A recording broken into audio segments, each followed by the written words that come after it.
Wait. This better not be scary. Oh, God! Oh, hell no! Hey, Proxies, Zenpai here. A few days ago, I posted a video arguing that ZZZ's class system is starting to break, and the community had a lot to say about that. The comment section turned into a full debate, and just typing back to everyone would be kind of boring. So today, my editor and I went through the comments, and we're going to be unpacking everything you all had to say. Yeah, so the first one was Lulu. She just said thumbs up, so we're just gonna say like whatever. We're not gonna reply to that. Fuck that. Rezi, amazing video, broski.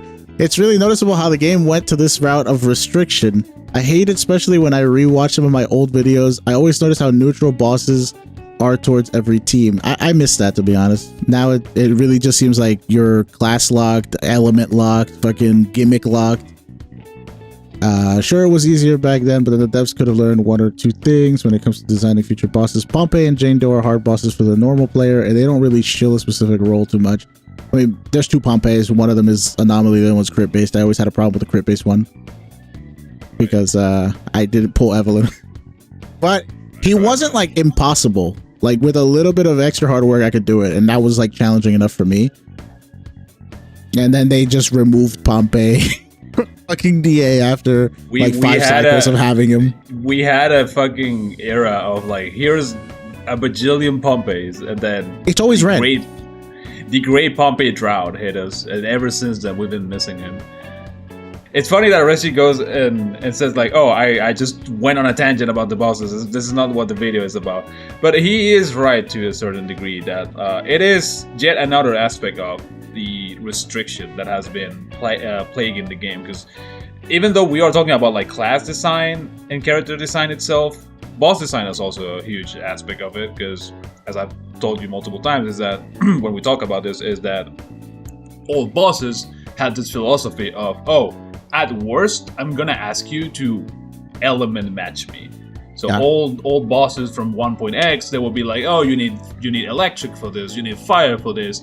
Maybe if you match up like the archetype that my buff is tailored for, you will perform a little bit better. But it's not necessary for you to get higher score. Red Pompey is a good example of that. You could run an anomaly team on Red Pompey, you're still gonna fucking crush his ass. Yeah. But if you run Evelyn, then you're gonna fucking nuke his ass.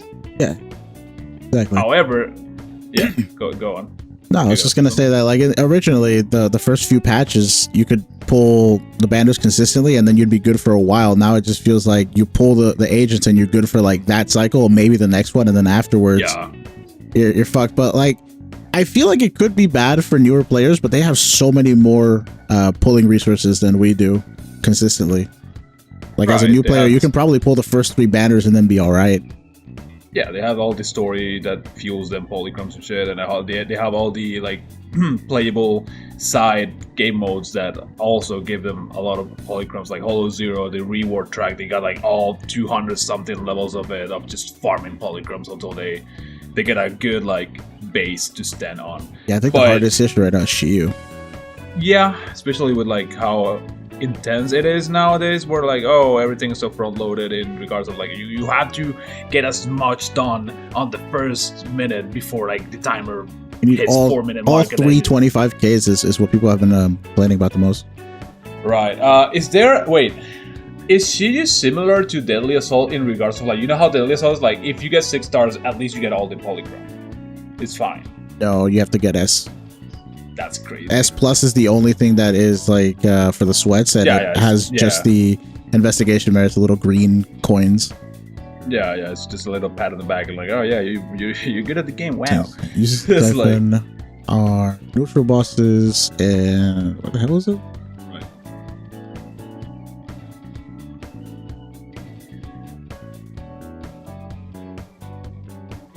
I think what Rezi wants to like emphasize here is that, so in regards of like bosses for 1.x, this is coming from the perspective of someone who is a fucking sweat and constantly tries to score chase these bosses down, right? So when it comes to the examples that he provides, like UCC and Typhon, these are bosses that are very punching bags, but because they are mechanically inclined to be. So, for example, UCC does not have a mechanic that has you dance to a certain tune. You know, it's like, oh, you can interact with that mechanic or not. You can decide if you want to interact with that or not. If you interact with it, you're gonna cash out. If you break the legs and you have like all the extra decibels, but it's not something that like restrains you from just going in and just beating his ass. Typhon, on the other hand, he dead ass just does not have a mechanic. It's like, I'm gonna stun myself, I'm gonna bend over, and I want you to go to town. That's Typhon's mechanic. It's a mechanic that heavily favors you. Nowadays, all the bosses that we've gotten on 2.x, they're all bosses that are like, oh, my mechanic is like a check mark that you have to fulfill throughout my fight. It's a dance that you have to go through, and if you don't do it, then you're gonna miss out on performance points, and you're probably gonna miss out on certain debuffs or buffs that I can apply to myself or your team. Defiler and Fiend are the best examples of this. Defiler just wastes your time with like 3 layers of this little dance that you have to do with all these parries, and Fiend is like, alright, let me pause the fight real quick, time out, I'm gonna go up here, I'm gonna throw shit at you, you're gonna have to deal with it, and then we go back to fighting. How's that? I think it's funny that now that you mentioned fucking Typhon again, it's got some similarities with Priest. Just a little bit. Like, I mean, fucking Typhon's whole thing is just you fight him, he does his little dance, and then he gets stunned. That's very similar to Priest eventually doing the fucking 9 parry flurry thing that it does, and basically getting stunned, because that's a lot of parries. Right. It usually ends up with it being stunned. I think throughout the course of those parries, you get like 30 something days on Priest, which is quite a lot. Yeah. But I don't think that's it's not as like 1-to-1, but it's similar in my opinion. Yeah, that's not the main quirk about the fight with Priest. The fight with Priest is like, it's not only miasma. It's that, you know, when you think about Priest, you think like, oh, what's Priest's unique thing? Is that Priest cycles through, you know, these attacks that he has with the wheel that shows up every time he's gonna do something. Whenever I think about Priest, what I think about is Priest is a very scripted boss. He will do shit in certain order, no matter what you do, especially after the first miasma phase. Like before the first miasma phase, Priest is hell. It's RNG hell. Yeah. It's horrible. But after the first miasma phase, like, well, I say first, but it's only one miasma phase. After the miasma phase, like, alright, so he's just gonna do this, a drill attack, he might give me some parries or not, and then I can maybe squeeze in a last stun or not, and then that's it. It's very scripted-ish. There's not that much room for variation, but like before that, Priest is just ass, just heavy RNG. Yeah, you mentioned this before because I think you read it to me before, but he's like, and I was so focused on the bosses that I'm talking another topic. Yeah, he's just fucking lost it for a second. That's funny. I just wanted to say to Rezi, thanks for watching, and I hope you get 10K soon because he's really close. Nice. Yeah, he is. Pretty good. So Ken, I almost said Ken the Young. Fuck your dyslexia. Kenneth Young says ZZC went downhill so fast it's crazy. 2.x has been nothing but Hoyo trying to extract more money, but really it's just turning people away from the game. I've pretty much quit ZZC right now, even after buying monthly pass. Hoyo just ruined the satisfaction of the gameplay and added a bunch of unnecessary elements to combat just to make a new character relevant. Did you talk about Yishuan? Or someone else? Indirectly nerf old characters pretty aggressively, I might add. I don't know. I really agree with that too much. That's in addition to the power creep and HP inflation prevalent. Okay, that's true. Yeah, that's true. That last part is true. I don't know. Indirect nerfs to old characters though? I think it's mostly about how do old characters react or adapt to new mechanics being introduced to the game.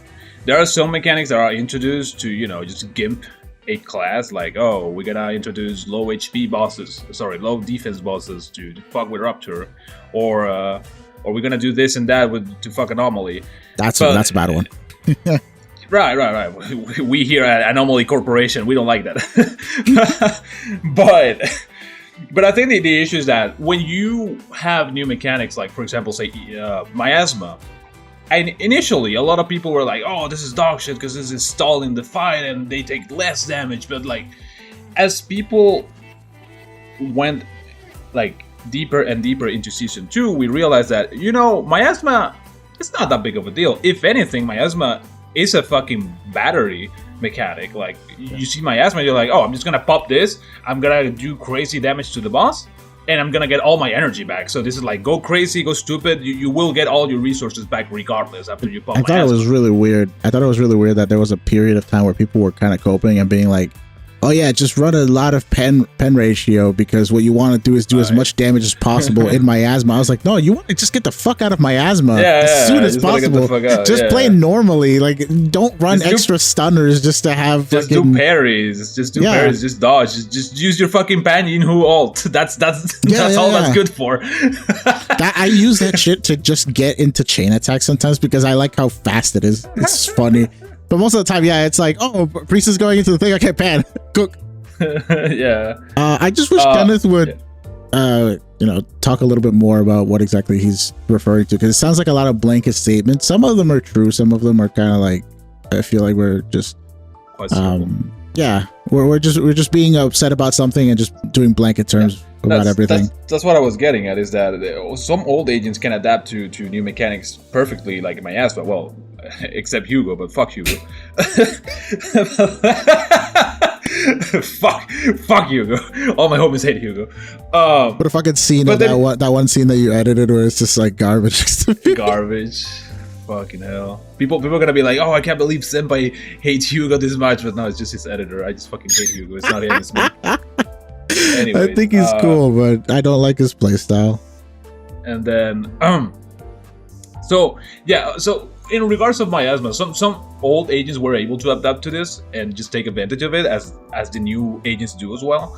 But then you have other mechanics like Ether Veil, and a lot of people in the comments, you're gonna see this in the comments as we go, that people are gonna be like, oh, you didn't talk about Ether Veil.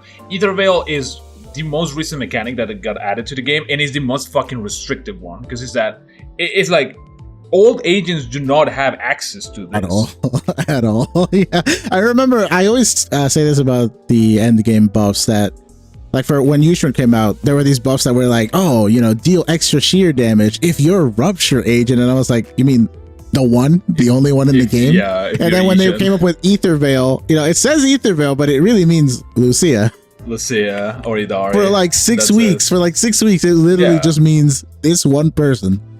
The wording would let you know that, oh, okay, so if the wording does not implicitly say this agent, it means that it is future proof. There are more agents that will come with this capability that will be able to use this buff. Yeah, but at the time, it's not. That's what I'm telling you. It's just so fun. It's synonymous at that point. Yeah. And the fucking Ether Veil, but the first one was ridiculous. The first Ether Veil buff that came out with Lucia's release Pinnacle, was so crazy. Yeah, that was like, if you have Ether Veil, you're just getting a shit ton of stuff. Yeah, it was so bad. Like, that's it. I got the highest score I can remember getting on Priest before I learned Talisman Cancel. My boy grows up so fast. Oh. Cue in the clip from that one Sheo video where I fucking shit on you for not knowing how to do talisman cancels. Your Honor, he might be gaming. Well, Your Honor, what the fuck is he doing? Don't worry about it. This man is not talisman. Don't worry about it. I don't know how to do that shit.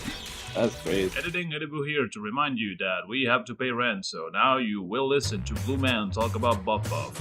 I personally use their site to top up in-game whenever I gift internet subscriptions or Chrome to those less fortunate. Spare change, man. They have the best prices, and it's safe, delivers fast, and you don't need to put in any login information. Simply enter your UID and region, then check out, and you're done. It's that easy. Use my link or QR code while topping up to get yourself the most pulls and keep our team making content. Big thanks to Buff for sponsoring us, and now back to the video. I should show you the latest. One of these days, I'll show you the latest fucking Yushin. I think I did 3 in one run. God damn. And the last DA before this guitar bitch showed up. I haven't fought her yet. Before we move on from this, real quick. Huh? So yeah, going back to the thing you said about like, oh, how crazy Pinnacle was of a buff. I think it's Pinnacle. It's the name of that specific buff. I remember that shit being like, oh, if you try to run Yisha with Banyihu, you would get like, just to throw a number, like you would get like 25k on Priest or some shit. But if you brought Lucia, you would get like fucking 50k, which is like, god damn. Yeah. The difference is insane. Even though I know one of them is a premium agent and the other one is an A rank, but god damn. Just having Ether Veil period just gave you so much. I think there was even somebody who was like doing it with Lucia with like hypothetically calculating it with and without the Ether Veil buff, and I was just like, oh, I see. It was just that broken. Like without having the second half of the buff, it was kind of trash. Okay, next person says Diego Brandos. I'm new to the game, mid 2.5, but for some reason I thought that ZZZ would be the game that would allow play. What? Is that I'm new 2.5? My condolences. Oh right. Diego, I truly hope that you pull Yeshunwang. Otherwise, oh. I do hope he got her. We'll touch on that at some point. See, I thought that ZZZ would be the game that would allow players to mess with dial-in. Oh no. No. The game hates stunners almost as much as I do. They are there to just do their one job and fuck off. My poor sober child. I think the only actual stunner DPS that people fuck with is Chingyi. Like actually, they tried lighter. The lighter man himself has told me that shit doesn't work anymore. Like 2 patches in. Yeah, he told me John before. Fucking John Lighter. Yeah. All right. Caesar attacker and lighter. Wait, lighter support. That's different. So lighter. So just lighter. You know, he just comes in, does his job. It's like, oh, I mean, okay, listen. Support is a stunner, but you know, he does. Diego, if you're watching this, man, like Caesar attacker is a thing that some people try. Usually whales, though. So if you got the funds for Caesar, good luck to you. We're still waiting on Caesar buffs. We're still waiting on the defense revamp. Just put the Shungus in the back, bro. I hope we got her. Santiago and his brothers. Damn, multi-comment. Bro gave a eating out of Yishuan. Cue the one picture of Yishuan. You know the one? Oh, hell no. Put it on. I'll give it to you. Alright, sure. Okay, the editing is hella stylish. Your editor needs a raise. We need more subscribers. Nah. That's cope. We need more subscribers. I'm being fed crumbs for peak. What the fuck? You got a new chair, bitch. That was not you. That was Bio. Thank you, Bio. I love you so much. Chilling the fucking Yadagi on the screen. Put a little bit of Yadagi here. A bit of Arena over there. Yeah. Pretty sure this was Old Soul Biz 3526. Pretty sure this was obvious when Caesar released and she was a stun support hybrid.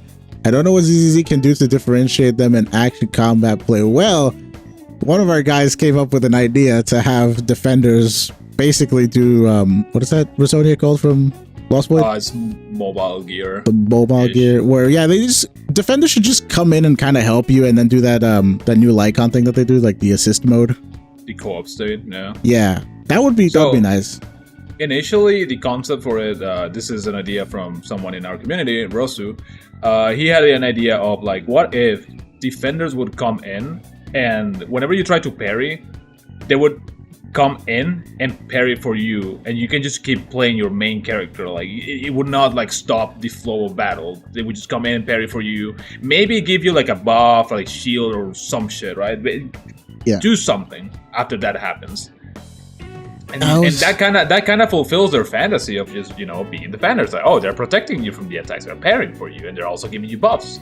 Yeah, I remember that we were talking that day. It was all in general chat. I had pitched it. I'm pretty sure he had the idea too, but then he like really fleshed it out, and it was a cool experience to actually talk to him about that. That's actually one of the reasons I think we started talking to him like more frequently too. He had a whole little drawing with everything too.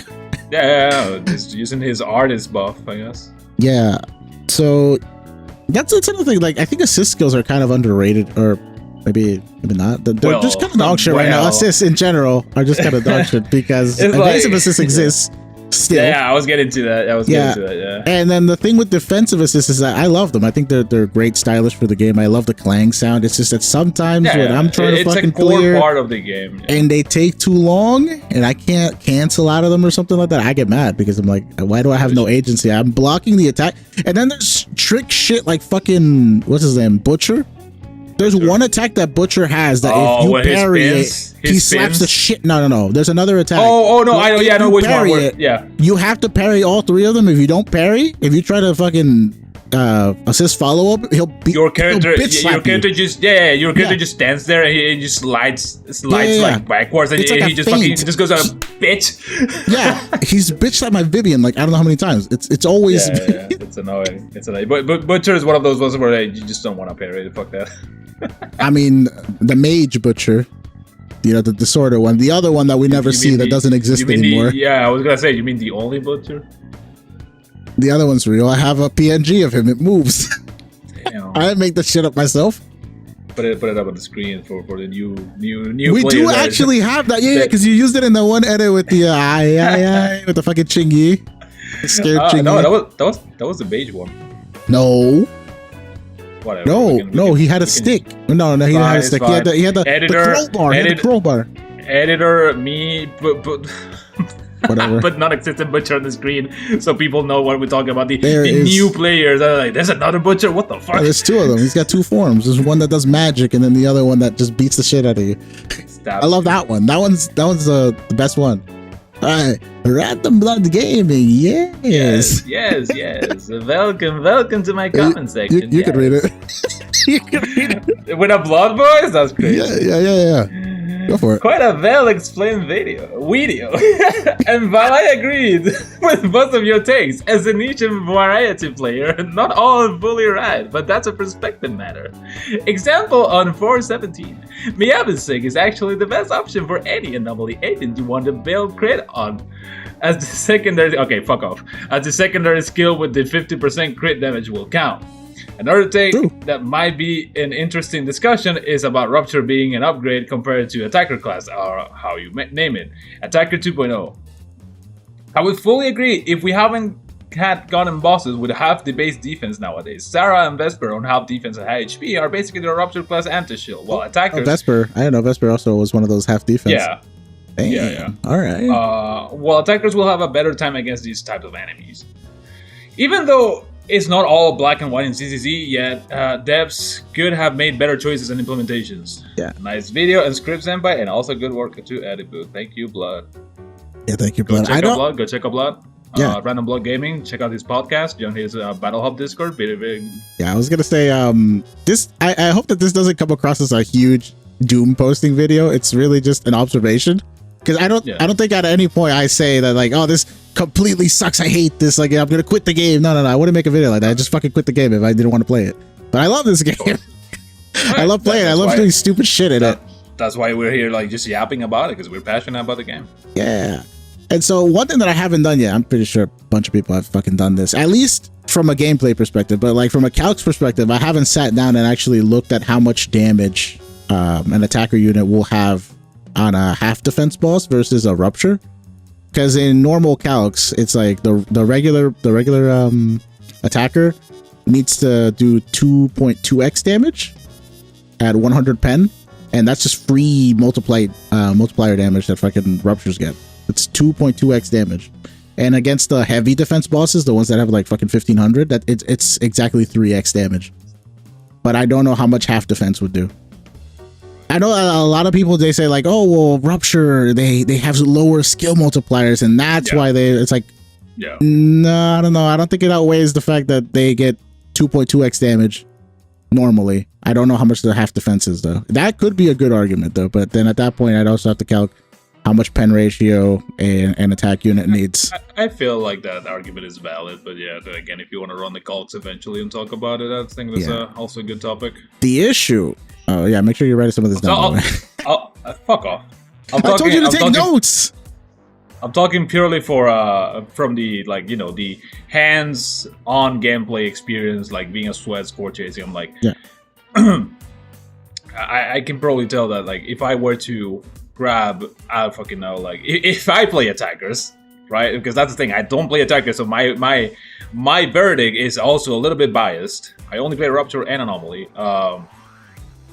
I feel like that would be the case, that if you take an Ice Week boss and you grab Idari with her best team, and I don't fucking know, Hugo or Ellen with her best team, if the boss itself has the conditions of like, oh, you know, it's tailored towards attackers in the way that it has less defense and more HP, I feel like the attackers would come on top. But then again, that's just me feely crafting right now.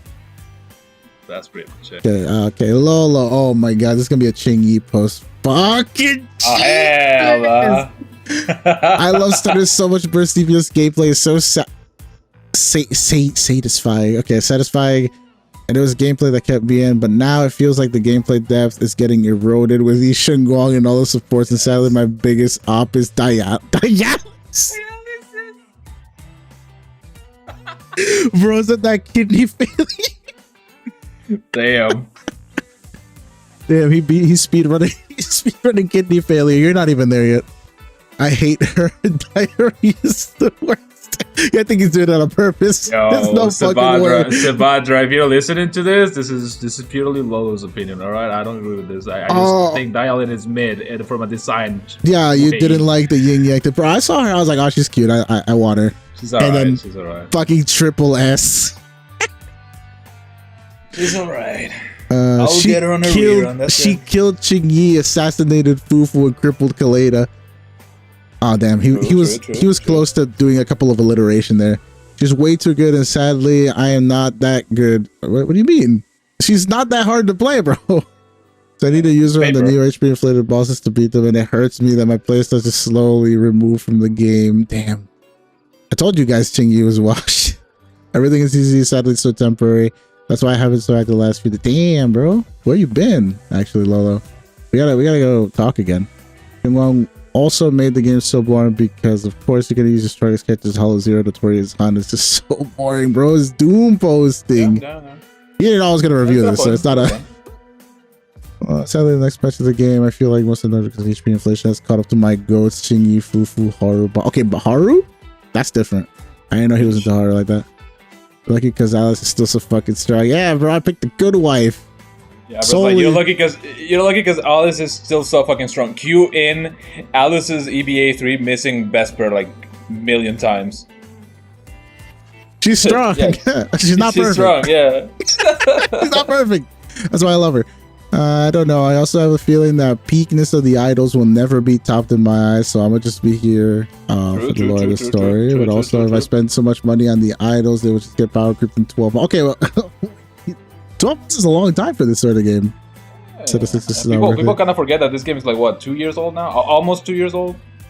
There's no way. Shit, yeah, we're about to go into. We're about to go into your second anniversary soon. Yeah. Shit. Okay.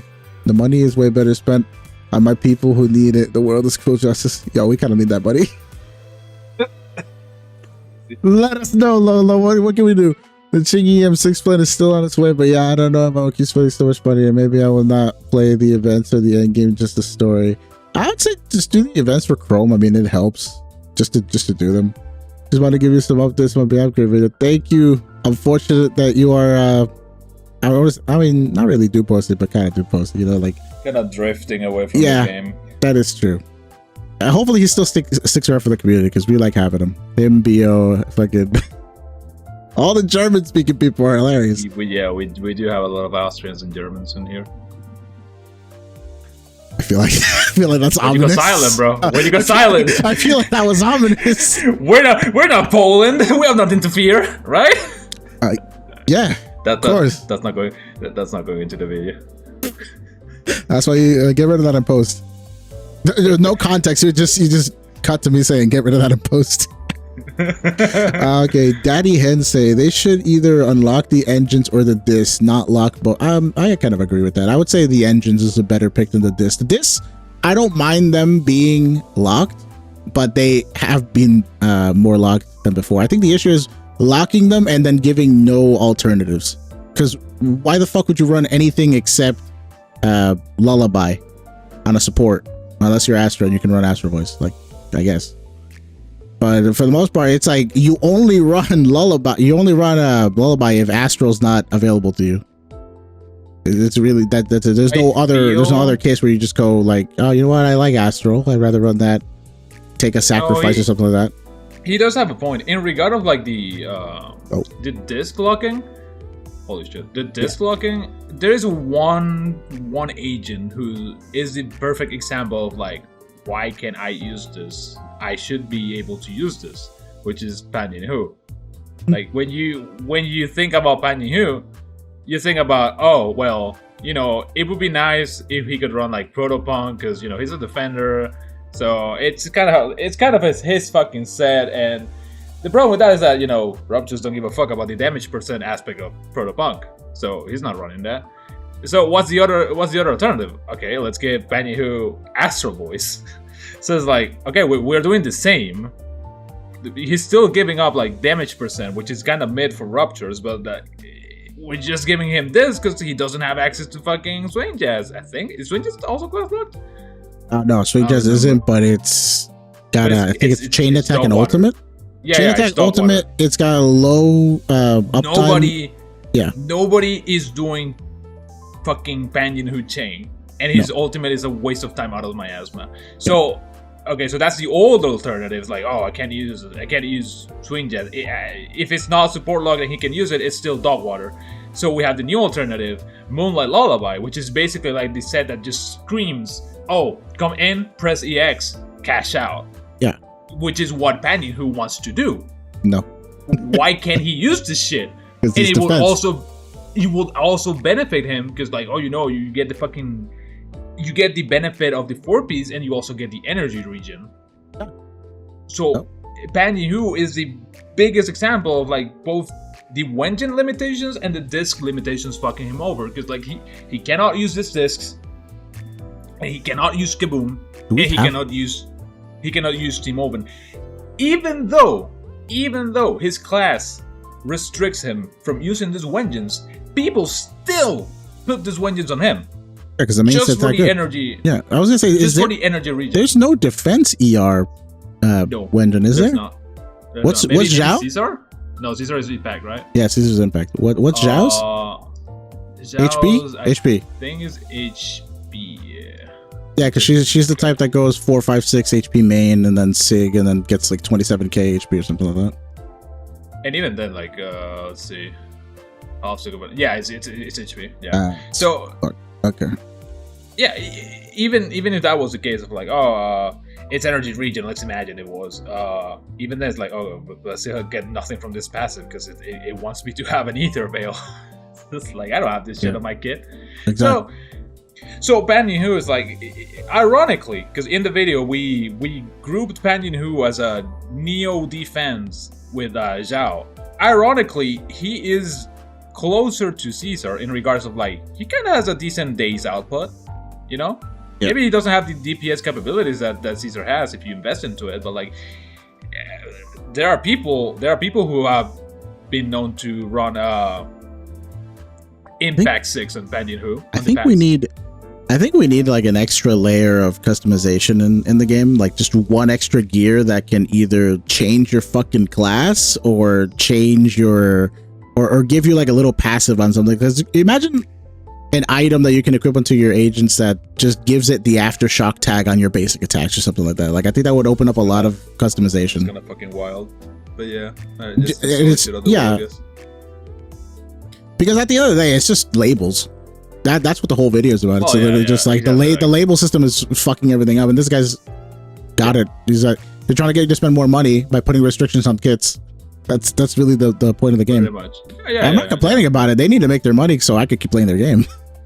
Yeah, no, absolutely. But it's the thing about like, you're gonna see this in the comments down below a lot, which is where people justify this shit by like, oh, it's a gacha game, so of course they're gonna do this commie shit because it's a gacha game and they need to make money. And like, of course, it's a company, they need to make money. At the end of the day, this game is a product, and it needs to stay afloat. I understand that, but then again, you can make an attractive product and have me as a consumer wanting to partake on it just because it's good, right? That's how it used to be in the past. We would get a new unit and it would be like, oh well, this unit doesn't really do anything for my account, or like this unit's like I don't really vibe with this. And my condolences for having M6 1. You may think like, oh, I'm killing everything in the game. I'm not struggling with anything. Yeah, you're also killing the fun. But as I was saying, where the fuck I was? Oh yeah, the old units. It used to be like, oh well, I don't resonate with this character. It doesn't really grab my attention, so I think I'm just gonna skip it. Nowadays, it's like that still happens to some degree. Otherwise, a lot of people would have not like skipped Oblflop and Idari. But like they feel like when this happens, they just have they feel the need to like, oh let's make everything as restrictive and pigeonholey as possible to condition the player to pull this unit, otherwise they're gonna fucking die. So yeah, I think you should write this down for a future video, because this is something that I've been yapping about since Lucia. Because I remember that I was telling people, I was like, oh yeah, her Mindscape 4 says any Etherville, right? So there's probably going to be other Ethervilles that scale with different things. So that's when I was being creative and trying to have fun with the game. And I was like, maybe we're going to get Rupture agents that scale with AP, or their HP turns into anomaly damage or something like that, because that's how all the other Rupture units' passives, their core skills were worded. We still haven't fucking gotten that. That's the only part that I'm coping on. We keep getting everything except that. Because like, ironically, this is what the video is about. It's like, oh, Orphe's technically, in regards of like how she plays, she's pretty much a support, right? And Miyavi's an attacker. And tomorrow, by the time that we're recording this Tuesday night. Tomorrow we're getting Arya. And Arya is basically just a fucking attack/rupture. Like, she plays like one of them that is cosplaying Anomaly. And down the line, we have Rokuro. For those who like shit-ass fucking garbage names, Nangonyu. And she is, I'm saying this as someone who has already tested her. She is an Anomaly cosplaying stunner. She plays like any other Anomaly. She has an insane damage output. She has like a normal Anomaly damage output. I'm not shitting you. Dylan wishes she could do this much damage. That Anomaly. The Anomaly is great because all of its multipliers are really tied to the Anomaly mechanic itself. So all you have to do is just build attack and AP, and you can be Anomaly for the most part. Like, what I was getting at is that with crit base is you need to build crit, then you have to crit, and you need to have high ass crit damage, and then your regular multipliers also have to be pretty good too. Yeah, what I was getting at is that even though, like, putting all of this aside, she is just an Anomaly with cranked up base values and the stunner tag slapped on top. So what prevents Rokuro from just having the Anomaly tag and have her quirkiness, like her gimmick be, oh, I just have insane days, but I'm an Anomaly, Yeah. The restriction is purely to just, oh, well, if we do that, then she would have access to Vivian Wenjin. if we do that, she would have access to Arya Wenjin. So we can't be doing that shit. I mean, I told you how racist the Wenjins were when we read Arya's Wenjin, and it was like, yeah, by the way, all these buffs, all this good shit, if you're off field, they go away. And it's like, that's the biggest just fuck you, Vivian. That's the other thing. Like, it doesn't just limit itself to play style between characters. It's everywhere. It's on bosses, it's on mechanics, it's on fucking Wenjin's disc. It's like, when you see implicit mechanics like this that are they just exist for you to not have this on other characters, it's insane. Back in the day, a lot of people would complain about Trigger's Wenjin. You see, because like people would like spurg out, would be like, oh my god, how dare they not make another fucking Heartstring Nocturne but for stunners? Like, we should be able to just use Trigger Wenjin on everyone that we wanted, or at least make it functional. It's like, no. A Wenjin having universal capabilities should not be something that you should expect as a baseline. Yeah. It is a nice plus if that happens, if it's possible. It's a nice plus, right? But a Wenjin should be tailor-made for their respective agent. Yeah. Now, Trigger's Wenjin works specifically for Trigger because she is on a very, very, very niche position when it comes to her fucking role and her performance. She is an aftershock stunner. She's the only aftershock stunner in the game. Fufu? Hello? Fufu? We want to talk about Fufu. But Fufu doesn't scale with that shit. Alright, you got a point. Yeah, you got a point. Fufu wait. exists. When she was released, she was the only aftershock stunner. Okay, but like, okay, She let me was. rephrase Yeah. that. Let me rephrase that.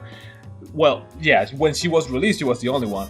But Yeah. the thing is that her whole kit revolves around the fact that she is centered on Aftershock and she's supposed to exist in Aftershock teams.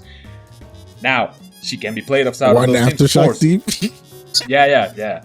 For now. We never know Yeah. if they're gonna do more shit. I think like, that's with the Aftershock issue down the line. that so these things that have special tags on them, these restrictions, they put them out there with an implication of, hey, we're gonna flesh this out, and then they don't. And they move on to the next Yeah. thing. Immediately after Obel, what happened? They went back to Rupture and Back to doubled down with Rupture. Ether Veil. It was, wait, that's crazy. That was the immediate next patch. They just started, they tried double attack, which was just a seed comp. And then Yeah. they fucking said, fuck Oh, that. seed Let's comps go as well. back to Rupture and make them even more broken. Yeah. So, as I was saying, so the thing is, Trigger is tailor-made to work within this playstyle. It is nice that she can function outside of that. Trigger does have some other niches, but like her main thing is that, like, Aftershock team. Yeah. Fufu, on the other hand, is like, oh, this is just a byproduct of like, oh, we have a pre-existing mechanic that Fufu will benefit from, so we don't have to make another fucking on-field fire stunner, you know? So she does not compete directly with Lighter. This is how Fufu fucking sets herself apart from Lighter. She works differently because Lighter wants to come in, wants to do the thing, and wants to fuck off. Fufu, on the other hand, is like, okay, how can we innovate? Because we already have an existing unit in this class element slot, so we have to innovate. We can't do the same shit, otherwise it's gonna be like direct power creep. And then, as many people would like to think, like, oh, they just like to put out the new shiny agent and completely invalidate the previous one. That's not really the case. We saw that with Alice and Jane. Yep. We saw that with Yanagi and Grace. Uh, And we are about to see it now. We are about to see it now with Sisia and Seed. And we just saw it with Astra into Suna, which Suna wasn't supposed to be that, but she's basically just an alternative to Astra with Ether Veil access. Now, depending on what they do with Ether Veil will depend on whether it is a full power creep or not. Because if Ether Veil just becomes absolutely necessary in all cases, then Astra's cooked. And to be fair, Astra has been like, you know, she's been queen for far too long. Anyways, she's on her second rerun already? rerun. I think third actually. Third. She second, ran- screening. She ran with Yishuan again. No, and then, second. Yeah. she got her second rerun before Haramasa got any. Yes. So, just to finish my thought is that, okay, so Trigger is like, she's designed to be restrictive in that approach when it comes to her Wenjin. However, Arya is like, oh, well, my playstyle is like, I play like a hyper carry anomaly. I basically play like a fucking attacker. I want stun windows. I want to go crease in stun windows. Yeah. So my Wenjin is going to be like, oh, I buff my own blooms. I buff my own anomaly proficiency. All this shit. The last line. And the last line is like, yeah, but like we don't want Vivian to use this shit. Let me just add this real quick. If you're off field, fuck you. There's no reason for that. And it's not even like there's a cooldown on it. It says as soon as this bitch goes off field, fuck off. Bro, the worst part is that no, never mind. I was gonna say some stupid shit. It's kind of like, oh, why would they do this? Because if they do this, if they did this, then they're just fucking cucking themselves. Because like, even if you're not interested in Arya, you could pull this for your Vivian. But then I thought about this, and I was like, as soon as I formulated that thought, I was like, no, but that means that it would increase Vivian's values and decreases Arya's values, so that doesn't make sense. Yeah, never mind on that. So this last statement here from Headsay, I like the stuff that he's been saying. He actually does sound like he's not having fun. He says, I kill everything. I don't know how they're gonna power creep that. Absolutely. The only way that they could power creep Yeshiguang is to make an enemy that has an unusually high stun damage multiplier, like 300 or so. So comment section down the line, like propose the exact opposite. Actually, low damage multiplier. no, low wouldn't work because then you could just pair her with Trigger and she'll just boost it up to normal levels, and then it would affect everybody else. So the thing is that it has to be 300. I did the calcs a while ago, I think, because with her Mindscape, yeah, it will max out at 300. So you can't punish the whales. So you have to actually do something like that because have to bring everybody up her maximum, yeah, her maximum is 210. So if a unit had 300 stun damage multiplier, she would only get 210 with her own mechanics.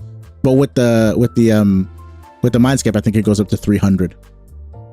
So then, like, if you're a whale, you wouldn't be punished for it, and you just do the same amount of damage as everybody else. So I think that's the only way that they could power creep her specifically.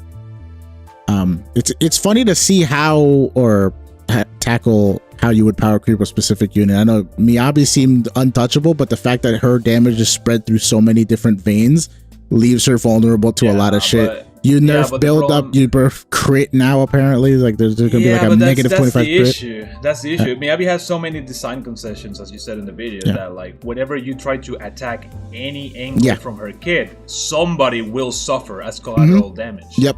That's the problem with her. Yeah. I'm glad they're going the crit angle, though, because that doesn't affect the rest of Anomaly. The Anomaly has been dragged down by her specifically for a while.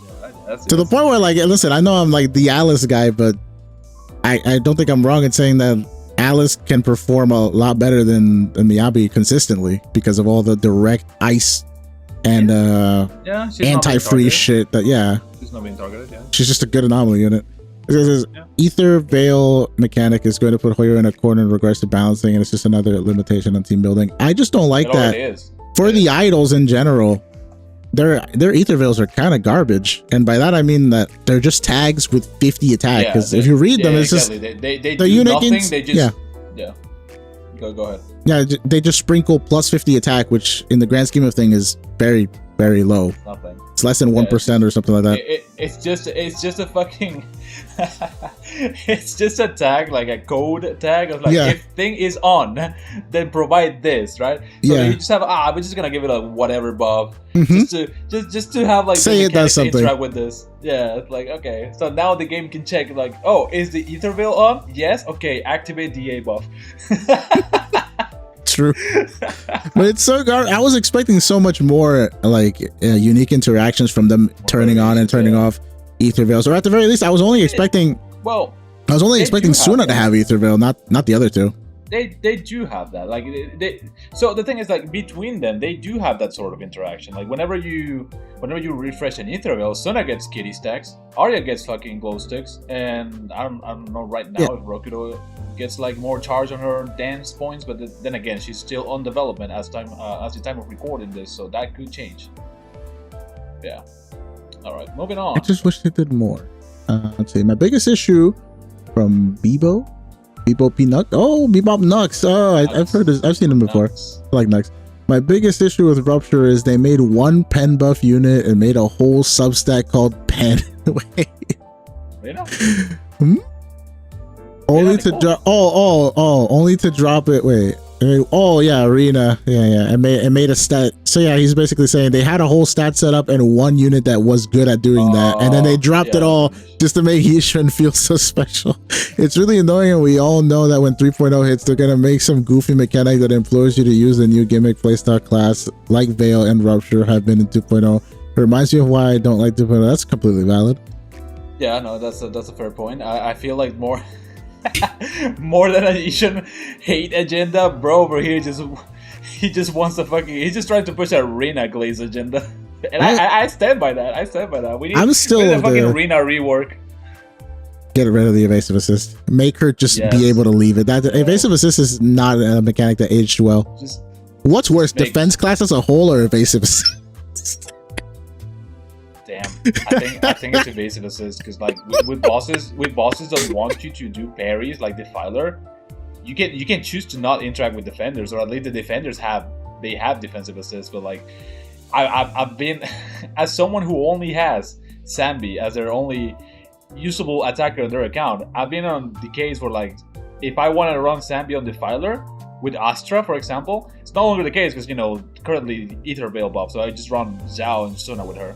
But like before those agents, I'll be like, oh, I can't run Polka Astra with my Sambi because they both have evasive assist, so I won't get shit on Defiler. So I had to run like Sambi, Nicole, Astra, or like anyone else that had a second defensive assist. It is intrusive. It is useless. It is a vestigial mechanic that it should be revisited or deleted from the game. One of those. Yeah, it's easier to revisit it and just honestly, there's probably like 3 or 4 evasive assist characters. Just give them defensive assist. Yeah. I remember when I was first starting out in 2.0, I was really doing a lot of runs with GUN. And then I was like, oh, well, my Nicole's not cutting it anymore. Let me try Astra. And so I tried GUN, Astra, Trigger. And quickly realized that team can't fucking gold parry with 2 people. Yep. And then I was like, well, I can't fucking play Priest like this. It's horrible. Holy shit. But yeah, no, I'm still of the coping camp that the flat pen stat has to do something because it's absolutely useless right now. Every other stat except, okay, maybe even defense has one use case, which is not perfect. Yeah, it's not his best anymore, but it had one use case. Pen ratio has amazing use cases. HP now has an entire class apparently, but flat pen. There's just fucking stats that exist to dilute the pool of rolls you can get. That's it. Right, but like if like this is my logic. HP was useless for the entirety of 1.0. Then they dropped an entire class, and now everyone feels stupid for dropping HP. So I just think that they're going to do that again, and I'm holding all my disc until they drop the one flat pen scaling unit, so I could be fucking justified and not be schizo. 3.0 scales with flat pen.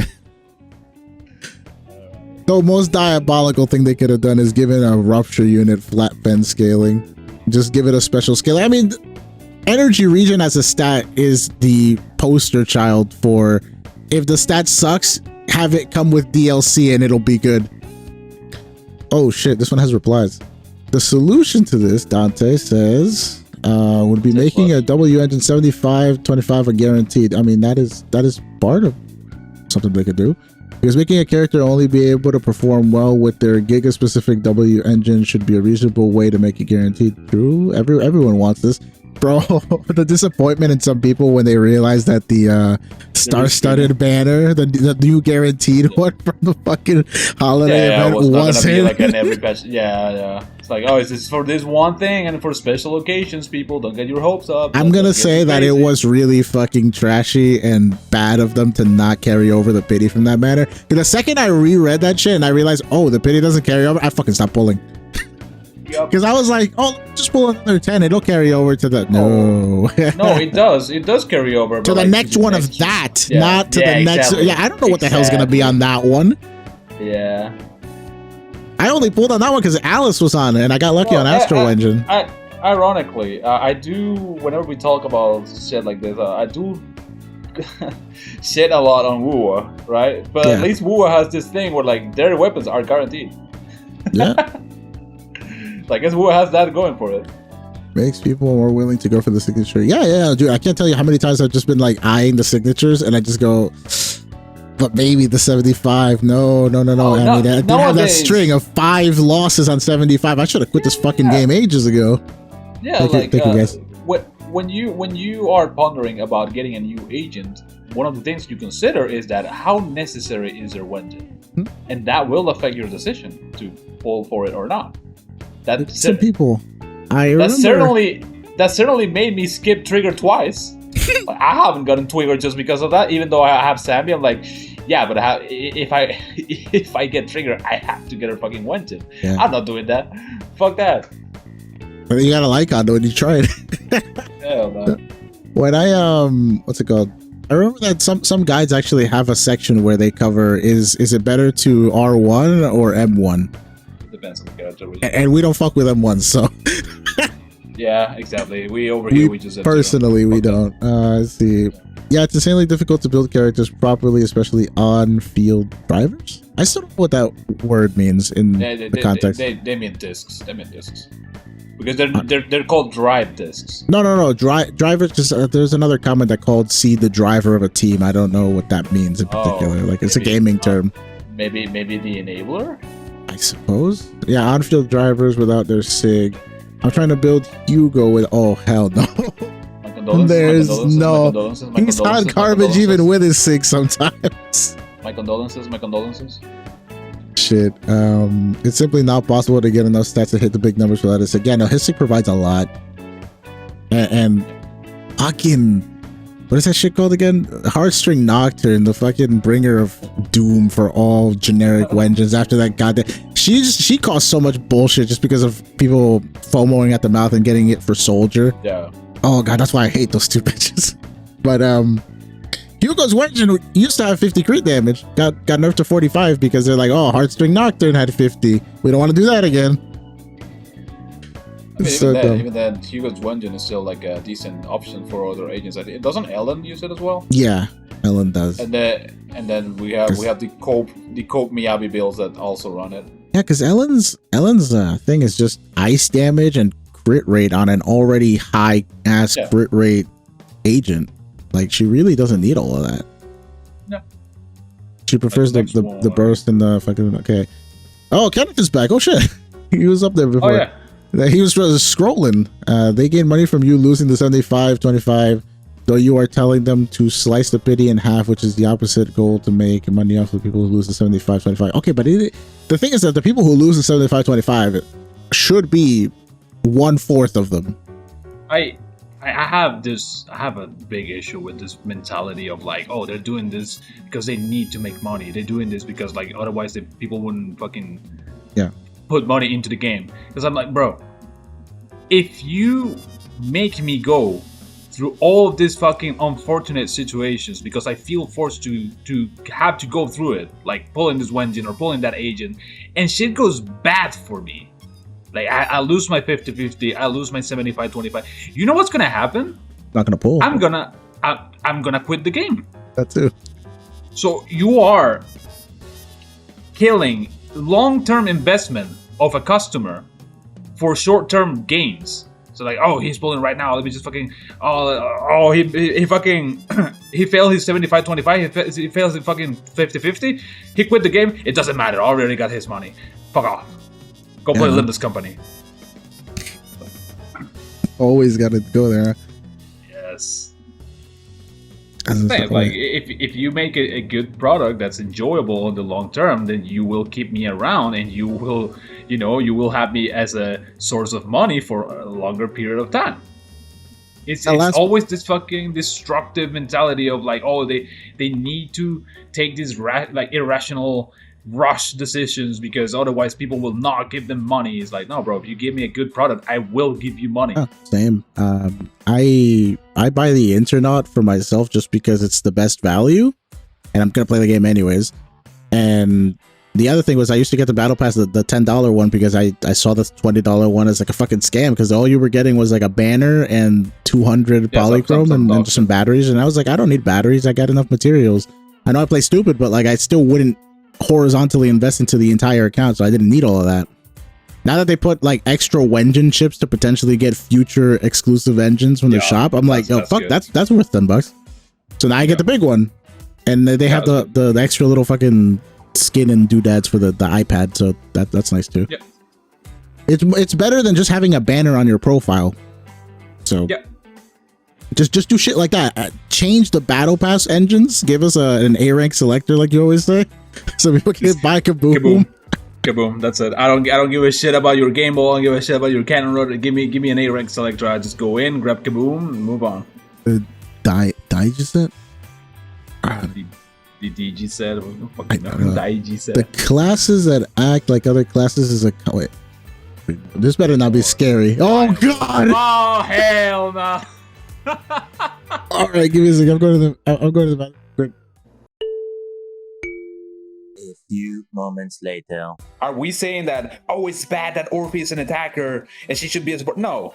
We're just making the argument of like, you know, maybe the whole reason why she's an attacker and not a support is just so people would like, you know, not skip her one gen and just opt for Kaboom. Hello?